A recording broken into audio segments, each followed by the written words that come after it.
Bueno, a ver, les comento.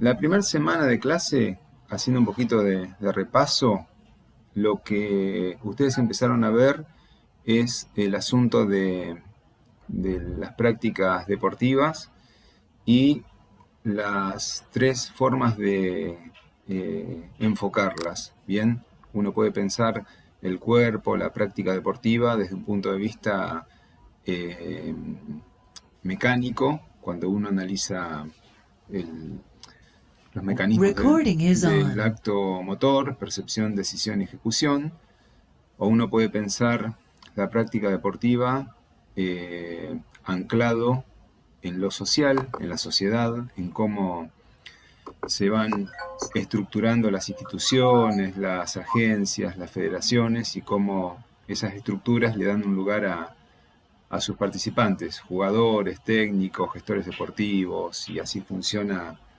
el deporte en el plano de las tramas vinculares. Y el otro asunto que vimos es la práctica deportiva desde el análisis cultural y todos los fenómenos que se van configurando, ¿no? Los modos, las formas, las maneras de vivir el deporte según cómo nos ubiquemos en prácticas culturales. Y en base a eso uno dice, bueno, hay deportes tradicionales, deportes alternativos, deportes electrónicos, y son todas culturas diferentes con dinámicas diferentes y que incluso pueden llegar a coexistir. De hecho, muchas personas entran y salen de estas instancias culturales y de alguna manera van probando y tienen como un acervo cultural de cultura deportiva bastante ensanchado, ¿no? Bueno, eso sería lo que de alguna manera vieron la semana pasada. Con las chicas han trabajado seguramente con más detalle y profundidad eh, los textos, los temas que contiene cada enfoque. Y bueno, hoy lo que vamos a empezar a ver es la relación de la comunicación con el deporte, las prácticas deportivas y las opciones que uno tiene para pensar desde la comunicación del deporte. Ahí yo voy a pasarles un PowerPoint, así vamos ordenando el relato y bueno, me van diciendo si lo van viendo bien. A ver, esto, a ver.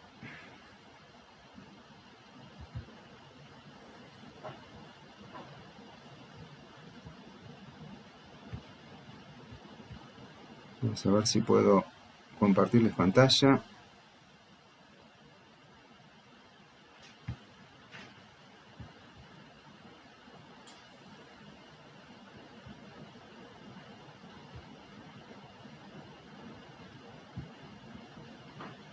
¿Me confirman si alcanzan a ver la pantalla con el título Prácticas deportivas y formas de comunicación?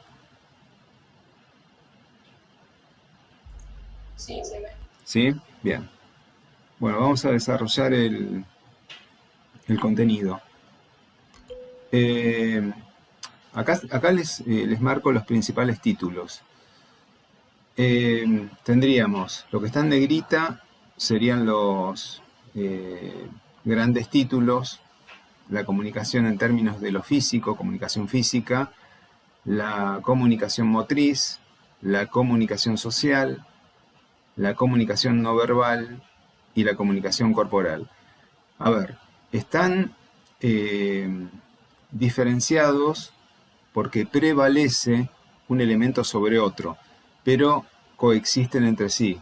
Cuando uno piensa en la comunicación desde lo físico, el acento, el interés, o donde uno pone la mirada, es en la apariencia física, la contextura física, el, el soma, la materia, la carne y los huesos de las personas. Entonces, bueno, a lo que queremos llegar es que la presencia física de un cuerpo genera en nosotros una afección, genera una perturbación o no pasa desapercibido un cuerpo. Y el punto es que según esa apariencia, el color de piel, el tamaño, la contextura, la indumentaria deportiva, genera una provocación a nuestro sentido. Entonces, bueno, no puede no haber comunicación cada vez que uno se enfrenta a la presencia física de otra persona, ¿sí? Genera una atracción, un rechazo, una aversión, una seducción. Digo, en esos términos uno plantea este magnetismo de lo físico. Bueno, la otra cuestión que uno va a plantear es la comunicación motriz, que esto corresponde a la lógica interna del deporte y todos sus dispositivos técnicos, tácticos, estratégicos que van generando ciertos canales de comunicación que son crípticos, que están autocontenidos dentro de lo que sería una especialización deportiva, ¿sí? Es decir, hay ciertos sistemas técnicos y tácticos de un deporte, básquet, fútbol, atletismo, tenis, frisbee ultimate o el que sea, y tienen un lenguaje codificado, una lógica motriz que es autónomo, que es diferenciado y que genera como un idioma propio. Entonces, bueno, ahí todo eso corresponde a cómo uno se conecta a partir del movimiento, a partir de la motricidad, a partir de esa manera de articular mi técnica, la técnica del otro. Piénsenlo, por ejemplo, en la gente que baila en pareja, que hace tango, que hace ballet, que hace alguna coreografía colectiva también. Y eso implica una comunicación donde la palabra está suprimida y hay un compromiso de esa motricidad humana, ¿sí? Bien. La otra versión, yo acá lo presento a grosso modo, después detallo algunas particularidades de cada una. Tiene que ver con la comunicación social y esto creo que hay una construcción lingüística interesante que plantea Bourdieu, que es la idea de exis corporal.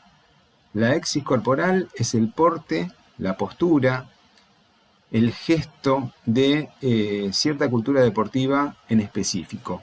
Por ejemplo, uno dice el aura, la onda, la vibra que tiene un jugador, una jugadora, un rugbyer, una bailarina, un boxeador, una jugadora de hockey.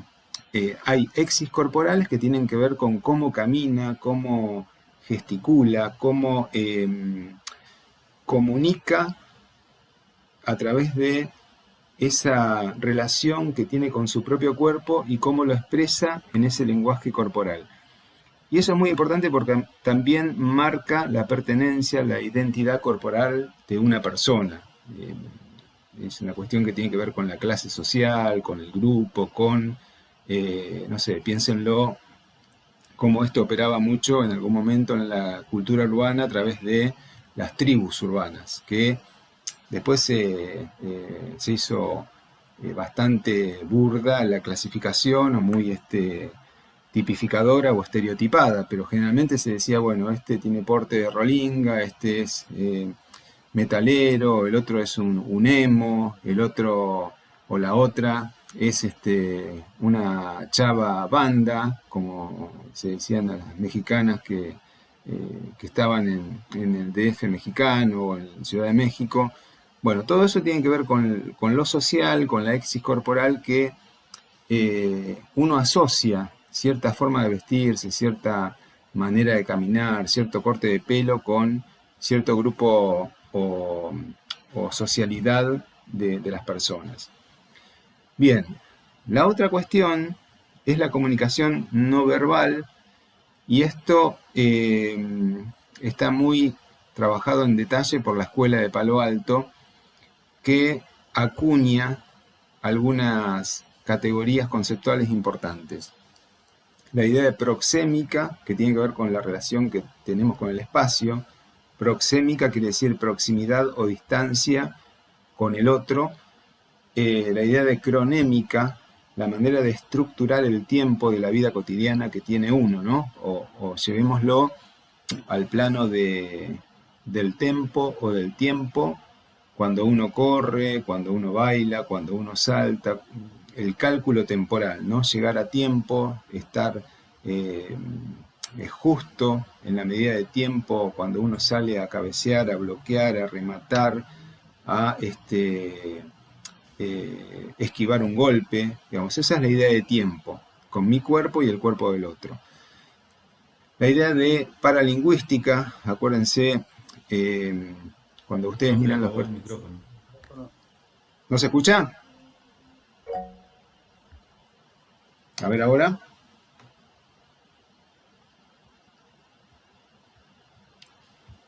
Creo que está con el micrófono silenciado todavía. A ver, vamos a ver.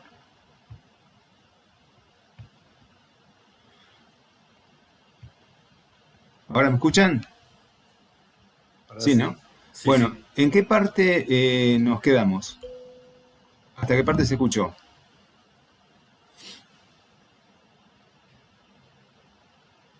Estaba terminando no verbal.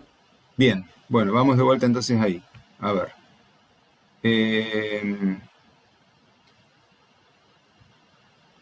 Vamos de vuelta a compartir la pantalla. A ver si... ¿Ahí la están viendo de vuelta la pantalla? Sí, sí, está compartida, la estamos viendo. Sí, Bien. perfecto. Bueno, a ver, vamos de vuelta entonces. Yo les decía, comunicación no verbal tiene que ver con las categorías de proxémica, proximidad o distancia en el espacio que uno establece con el otro. Cronémica, la manera de organizar el tiempo de la vida cotidiana o el tiempo en los hechos prácticos, ¿no? Cuando uno hace alguna práctica deportiva, su ritmo, su pulso, su compás, si uno es tiempista para cabecear, para pasar una pelota, para anticiparse, para cubrir, para bloquear un golpe, ¿sí? En el paso de baile, si no me piso, si voy a tiempo del 2x4, el tiempo del lanzamiento de una bandeja, todo eso es una noción de tiempo, ¿sí? De cronémica, de cronos, ¿sí? Cronómetro. Bueno, esa es una categoría interesante también. Piensen que el deporte tiene mucho de tiempo, ¿no? Cuando uno analiza las carreras de velocidad, el test de Cooper, los tiempos de los partidos de fútbol, de los partidos de básquet, genera una organización para dosificar las fuerzas, ¿no? Y manejar los tiempos de un partido. La paralingüística, ahí el ejemplo puede ser de los que hacen tenis, cuando con el esfuerzo de un remate, una volea, un drive, hacen un sonido onomatopéyico o hacen una exclamación que es paralingüística en el sentido que es preverbal. Yo me acuerdo siempre de las películas de artes marciales míticas de Bruce Lee, y bueno, que él hacía muchos sonidos en sus peleas sanguinarias de las películas hollywoodenses, ¿no? Esto ya, bueno, es muy viejo, seguramente hay mucha gente joven acá que ni siquiera la debe haber visto, pero es un ejemplo que si quieren rastréenlo porque es uno de los padres fundadores de las artes marciales que hoy, bueno, terminó en MMA o Jiu-Jitsu o otras variantes pugilísticas. Bueno, después uno puede pensar la oculésica, que tiene que ver con la mirada, la estética de la mirada. No es observación, no es ojo, es mirada. Esto es muy distinto. La mirada es dónde uno presta atención o cómo uno aprecia o degusta la realidad, ¿sí? Cómo uno contempla o hace una curaduría de la realidad. cómo interpreta un baile, una ópera, un partido de handball, y qué pericia interpretativa tiene para mirar. Si eso es lo ocular, la oculésica. Y después la háptica corresponde al tacto, a la fricción, el choque, la atracción y esa situación de saber desenvolverse con mi propio cuerpo y el cuerpo del otro. Cómo poner el cuerpo, por ejemplo, en aikido, en sumo, en taekwondo, en esas prácticas, o en rugby, ¿no? Cómo saber acompañar el movimiento del otro, jugar y transformar la fuerza del otro, ¿sí? Bueno, eso tiene que ver con la háptica. Entonces todo esto es la comunicación no verbal, ¿bien? Y estos insumos proceden de la escuela de Palo Alto. Ahí están autores como Mead, Birwistel, Goffman, tal vez algunos los han escuchado, que bueno, han sido muy recuperados en las ciencias sociales. Bueno, la otra variante tiene que ver con la comunicación corporal, que acá aparece más el asunto de cómo se producen las subjetividades, cómo son los procesos de subjetivación.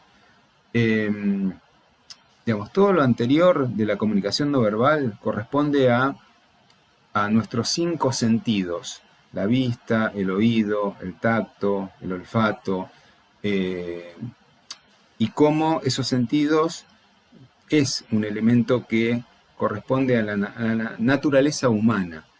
Después, la comunicación corporal tiene que ver más con mi subjetividad, en el sentido de cómo yo me voy subjetivando, cómo me voy generizando, cómo me voy sexualizando en base a mi trayectoria de vida, mi comunicación con el otro chico, el otro inmediato, el que yo quiero, y el otro grande, que es el otro gran interpelador, que es la cultura. Entonces, esa comunicación tiene que ver con la capacidad de afectar, ser afectado, influir, ser influido, la permeabilidad social, la apertura o el cierre que uno tiene con esa alteridad. Y eso es una comunicación más compleja, más difícil de interpretar o de leer en uno mismo y en los demás. Es decir, bueno, ¿cuál es mi objeto de deseo? ¿Cómo lo voy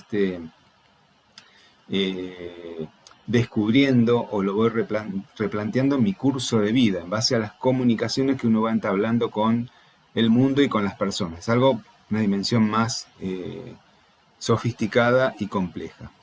Bueno, a ver si puedo ampliarlo un poquito más esto. ¿Ustedes lo leen bien esto?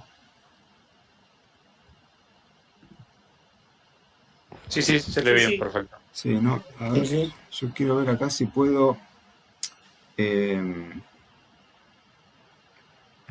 modificar una cosita. Ahí vuelvo a ver si puedo, porque a mí me está quedando como incómodo para leerlo. Vamos de vuelta, ahora sí. Bueno, algunas cuestiones que quiero señalar en torno a las prácticas deportivas y la comunicación desde lo físico, ¿no?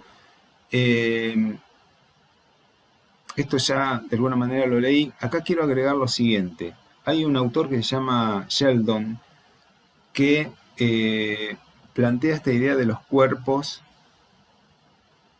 que se clasifican según si es gordo, si es flaco o si es atlético, ¿sí? El cuerpo endomorfo, el cuerpo ectomorfo y el mesomorfo, ¿sí? El ectomorfo sería el flaquito o la flaquita. El endomorfo, el gordito o la gordita. Y el mesomorfo sería como el que se coloca, o la bibliografía de Sheldon lo pone como el atleta, como el equilibrado, el ideal de cuerpo, ¿sí? Digamos, esta manera de clasificar los cuerpos impacta en los temperamentos, en los caracteres, en la seguridad y confianza de la persona con su anatomía humana, ¿sí? Digamos, y esto opera mucho en cómo el prejuicio, la tipificación señala ese cuerpo gordo es para sumo, ese cuerpo gordo tiene que ir al arco, ese cuerpo con mucha cadera está, por ejemplo, en algunas maestras o directoras de ballet que son muy selectivas, muy discriminadoras de los cuerpos, dicen, no, con esa cadera vos no podés hacer ballet, ¿sí? Bueno, a eso me refiero con cómo la manera de usar la apariencia física genera este tipo de discriminación. Otro ejemplo más, yo pienso, en los años 70, en el proceso militar, los institutos de educación física tenían un examen de ingreso. Y una de las cosas que se tenía en cuenta era la altura de las personas. Si una persona medía menos de 1,60 m o 1,55 m, no podía acceder a ser estudiante en la carrera de educación física, ¿sí? Bueno, después uno puede pensar también los uniformes, los rituales de celebración institucional, pero a lo que quiero llegar es cómo la constancia física termina generando como una clasificación de los cuerpos o una sugerencia que este cuerpo vaya para, como es espigado, como es alto, puede jugar al básquet, como es muy, muy delgado, es una pluma, puede ser un maratonista, tiene cuerpo, parece un keniata que hace carreras de fondo. Bueno, estas cosas están muy instaladas en el ámbito deportivo hoy día. Lo que uno puede problematizar o lo que uno puede discutir o poner en el debate es las nuevas corporalidades, las nuevas formas de producción, de estética corporal y de apariencia física, y cómo de alguna manera estos desplazamientos de las lógicas binarias de hombres, mujeres, están siendo puestas en discusión a partir de nuevas maneras de formatear el propio cuerpo, el derecho a hacer con el cuerpo lo que uno quiere y bueno, ser reconocido como en función de la elección vocacional que siente esa persona. Bien, yo acá les marco algunos autores, Mark Knapp, Sheldon, y hay un texto de un colega de socio que trabajó con la comunidad senegalesa, y ahí trabajó la cuestión de los retratos, de la cultura deportiva, y bueno, tiene como elementos que ayudan a ver este tipo de procesos de los cuerpos humanos en el aspecto físico. Bien, la otra cuestión que yo les decía es la comunicación desde lo motriz. Básicamente lo que tienen que mirar es a Pierre Parlevas. Él habla de comunicación y contracomunicación motriz, ¿sí? La comunicación motriz tiene que ver con la relación de cooperación.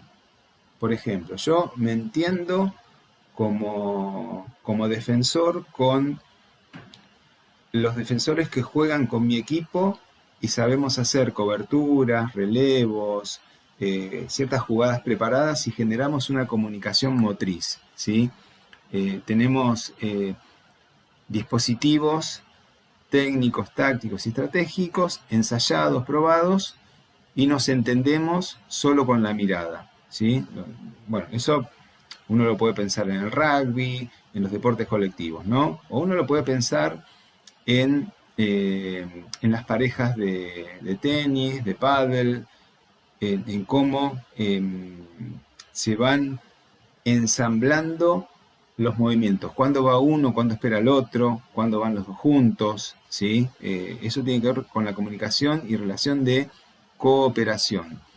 y el manejo de un repertorio de técnicas y tácticas, ¿sí?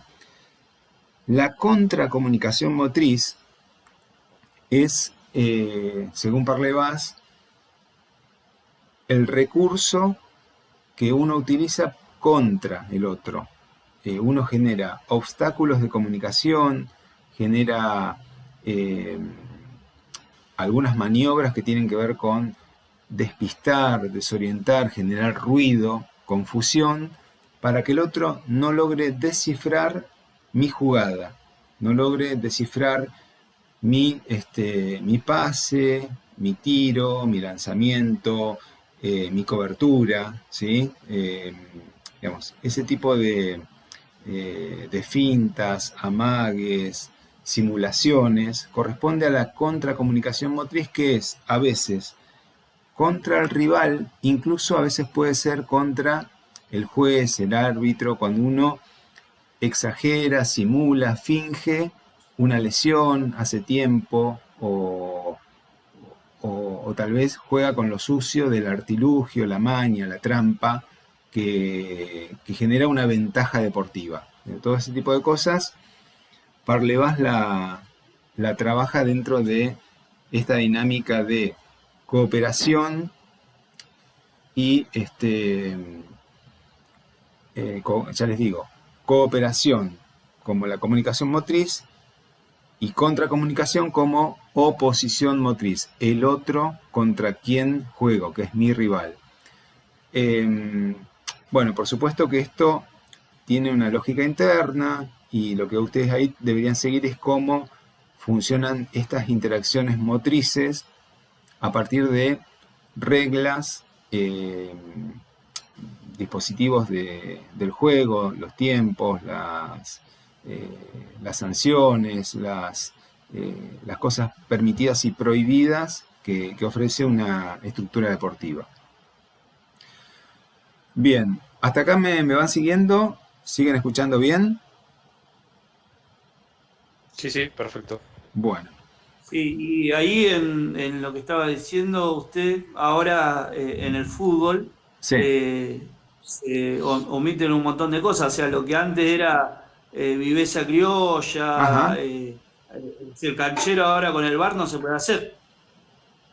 Sí, ahora la trampa, ahora uno desconfía de la persona que maneja el VAR, ¿no? Sí, sí. Bueno, el VAR me parece que genera como es un proceso creador para mí, porque obliga a repensar las tácticas, obliga a ver de qué manera uno puede seguir haciendo la contracomunicación que hacía antes de otra manera. Es como, no sé, uno tiene un recurso técnico, le encuentra la vuelta, le encuentran la maña, lo resuelve el rival y bueno, uno tiene que replantear técnicamente y tácticamente otra manera de contracomunicación motriz para poder vencer al otro. Pero sí, el VAR creo que visibiliza o pone más en exposición todo este tipo de maniobras. Eso, de todas maneras, para mí nos sigue alcanzando por la interpretación de la jugada. Me parece que hay impericia técnica a veces en cómo se juzga en el VAR, o al menos cómo se trazan las líneas. Hay algo que todavía no termina de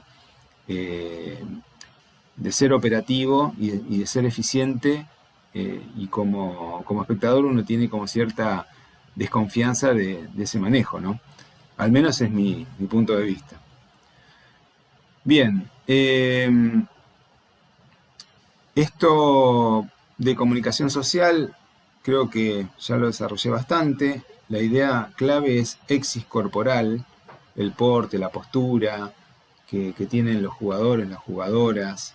Y acuérdense, a ustedes les debe haber pasado, si han jugado torneos de lo que sea, ¿no? De fútbol, de handball, de tenis. Y uno cuando, imagínense, no sé, van a jugar un torneo bonaerense o algún torneo amateur en la liga de aficionado y uno se encuentra con un rival que nunca se cruzó, ¿no? Entonces uno empieza a mirar y a medir, uy, mirá, este tiene una pinta de jugador experimentado, hoy nos comemos 5 goles, o uno mira y dice, no, estos son personas grandes, mayores y están pero excedidos de peso, hoy le hacemos 4, o bueno, ese tipo de impresiones preliminares corresponden a la exis corporal, ¿sí? Un 9 con porte, con espalda, con presencia física, es intimidatorio, ¿sí? O genera cierta autoridad en el área.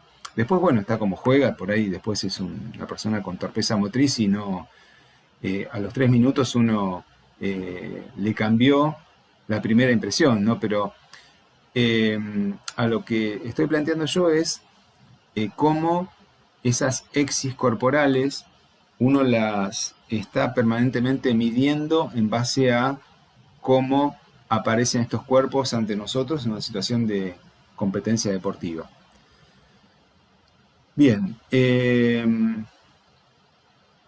la comunicación no verbal, yo les decía de esta idea de proxémica, cronémica, oculésica, háptica, paralingüística, y en este sentido, todo esto tiene que ver con la riqueza que da la percepción o la experimentación deportiva cuando uno pone el cuerpo en el barro. ¿Qué quiero decir? Cuando uno se mete en el agua, se cuelga de las anillas, se cuelga de un árbol, sale a bailar. Es decir, el cuerpo en su laboratorio de pruebas. Se sube arriba de una patineta, el cuerpo curioso que tiene como prácticas motrices y posibilita la internalización de ciertos patrones del movimiento, ¿sí? Genera una cultura deportiva en base a dónde uno pone el cuerpo. Y la percepción tiene que ver con esto, como yo percibo mi cuerpo en el agua, percibo mi cuerpo en el aire cuando de repente me animé a hacer un base jumping en el Parque de la Costa. O la percepción con los objetos materiales, en la manipulación de una pelota, de un trineo, de una raqueta, de una bicicleta, de una tabla de surf, ¿sí? El cuerpo, mi cuerpo, o la percepción de mi cuerpo con el cuerpo del otro, ¿sí? Piénsenlo en términos del deporte, de la sexualidad, del vínculo amoroso, afectivo. Los objetos, yo les decía, todos los materiales deportivos que uno manipula, que uno los establece con una relación protésica, ¿no? Como una extensión del cuerpo. Uno veía jugar a Luciana Aymar y el palo de hockey es la extensión del brazo. Uno no distingue en cuál es el brazo y cuál es el palo de hockey, porque tenía una plasticidad, una versatilidad en el manejo que era increíble. Bueno, eso tiene que ver con la percepción del objeto, ¿no? Cómo manejo el útil, la pelota, el palo de hockey, la raqueta, ¿sí?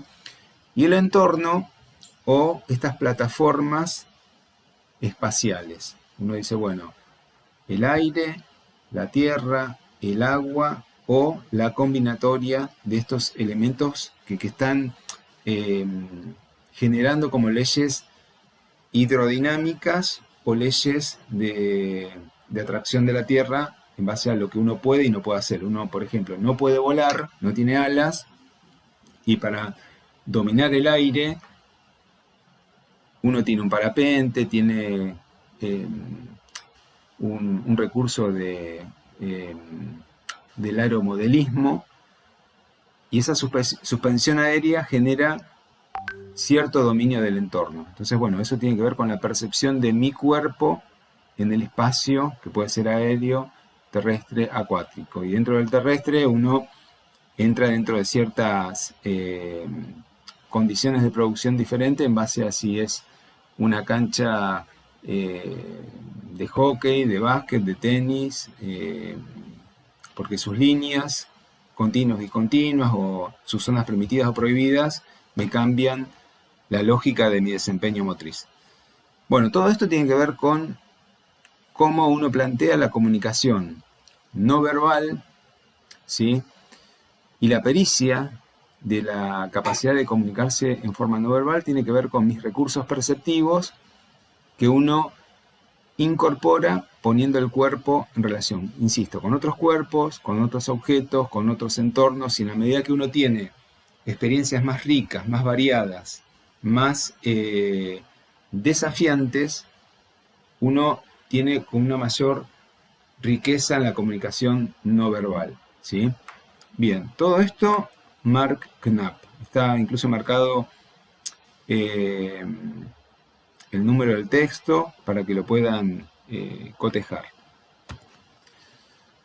Bueno, lo último del día de hoy sería el asunto de la comunicación corporal.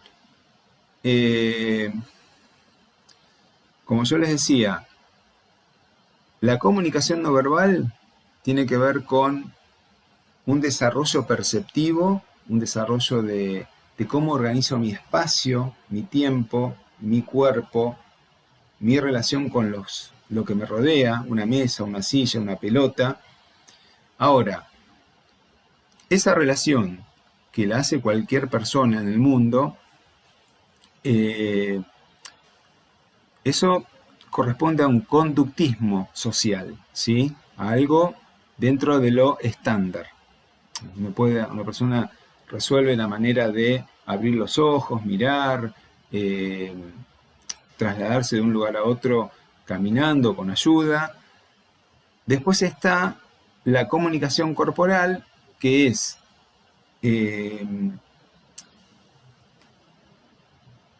la manera o las formas de ir transitando todos estos procesos de exploración del espacio, ¿sí? Es decir, todos podemos entrar, supongamos, a un natatorio, ¿no? Y todos podemos decir, bueno, aprendimos a flotar, aprendimos a desplazarnos con estilo crawl de un extremo al otro, algunos saca pecho, mariposa, subacuático. Eso puede ser a través de una experiencia de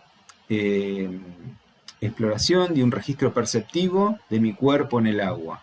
Ahora, los procesos subjetivos son individuales. Las sensaciones de miedo, pánico, temor, lentitud o rapidez en el aprendizaje, sensaciones placenteras o displacenteras en el agua, todo eso me cambia de un sujeto al otro. Ahí tengo procesos de subjetivación y cómo va elaborando esa relación la persona con el mundo, en este caso el agua, ¿sí? Entran a jugar muchas variables más, la condición de género, la idea de pudor, de exposición del cuerpo, de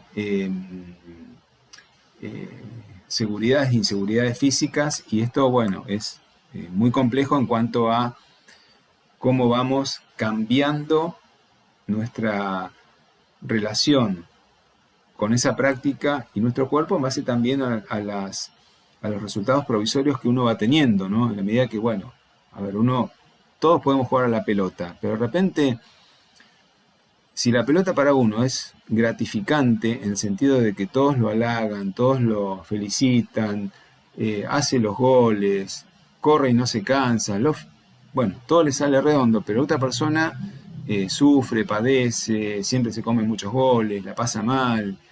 Bueno, eso es un proceso de subjetivación que no está mediado por las palabras y está mediado por las sensaciones corporales que uno va internalizando. Entonces, bueno, esa trayectoria de vida deportiva es una experiencia cultural que como sujeto uno va elaborando y va resolviendo en base también a cómo se enfrenta con ciertos obstáculos, accidentes, imponderables que van subjetivando o van guardando en el mundo interno de la persona esa experiencia con todas las sensaciones, ¿no? Las más gratificantes, las menos gratificantes. Bueno, todo esto tiene que ver con el aspecto más artesanal de la existencia corporal de cada uno de nosotros, ¿sí? Bueno, yo digo, por ejemplo, la comunicación corporal que uno establece mediado por cuestiones de género, de enfermedad, de sexualidad, de pertenencia social, de pobreza o riqueza, todo tipo de cosas genera condicionamientos de la comunicación corporal. Bueno, sobre esto está el texto 2.3, el mío, y el texto de Germán Asisic, el 2.4, que me parece interesante porque está el proceso de subjetivación, la comunicación corporal, en el caso del pole dance, y es un recurso interesante que usa Germán en torno al autorretrato, cómo la persona permanentemente está interpelándose, mirando cómo comunica su performance para el otro y para sí, cómo va evaluando esa experiencia de puesta en escena de distintas coreografías corporales en lo que sería el caño del pole dance, y eso maneja una compleja relación con uno mismo y con el otro. Es una comunicación corporal en varios planos que bueno, les sugiero que miren el texto a ver qué les parece. Bueno, esto sería como el encuadre de esta semana.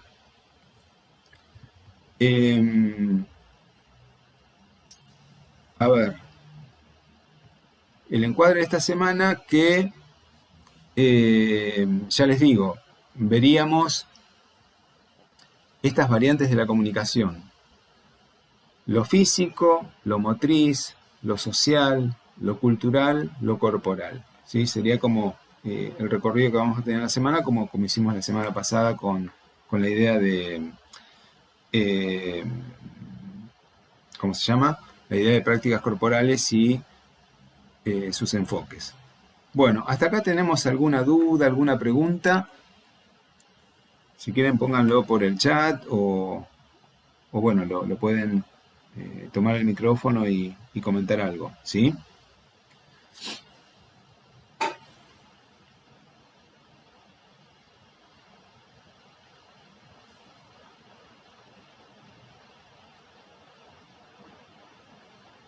Bueno.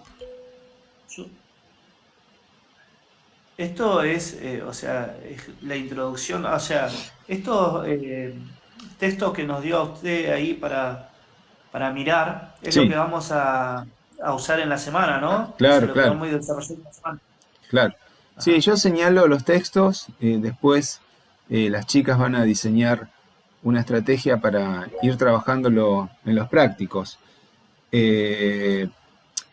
Pero bueno, yo anticipo o señalo cuáles serían los posibles materiales que van a trabajar en los prácticos. Igual, insisto, lo que a mí me interesa es que en esta segunda semana prestemos atención a esta idea de la práctica deportiva y cómo uno puede pensar la comunicación dentro de esa lógica, ¿sí? ¿Vos, Gabriela, querés señalar algo? Sí, pediste la palabra.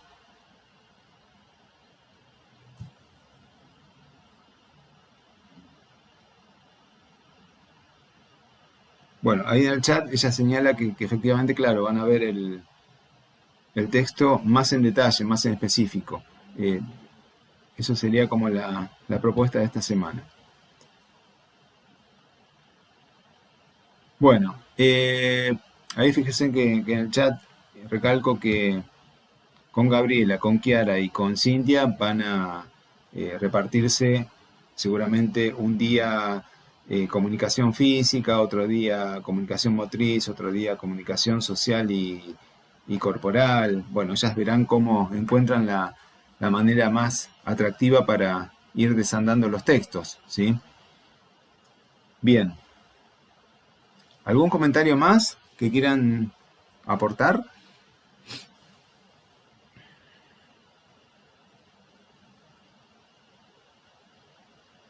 Recording has stopped.